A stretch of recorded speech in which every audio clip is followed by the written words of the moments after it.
বদরের ময়দানে এই পাশে কোরাইশ, এই পাশে মুসলমানেরা। বিশ্বনবী জালাময়ী ভাষণ দিলেন, তোমরা দেখতে পাচ্ছ এটা বদরের ময়দান না, এটা আল্লাহর জান্নাত, ওই জান্নাতের দিকে ছোট।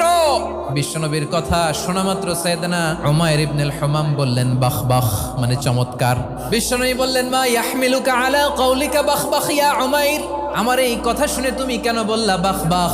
ইয়া রাসূলুল্লাহ, আপনার এই কথা শুনে আমি বড্ড খুশি হয়েছি, আর আমি প্রত্যাশা করছি আমি যদি ওই জান্নাতের মালিক হতে পারি তাহলে কতই না ভালো হতো। সুবহানাল্লাহ বলেন। বিশ্বনবী বললেন উমাইর আনতা মিন আহলিহা, তুমি ওই জান্নাতের অধিবাসী, তুমি জান্নাতি। উমাইর চিন্তা করলেন আমি জান্নাতি, নবীর মুখ দিয়ে যখন বেরোইছে ওই জান্নাতে তো আমার ঢুকতেই হবে, কিন্তু হাতে 3টা খেজুর খেয়ে যদি জিহাদের ময়দানে যাই তাহলে জান্নাতে যেতে তো দেরি হয়ে যাবে।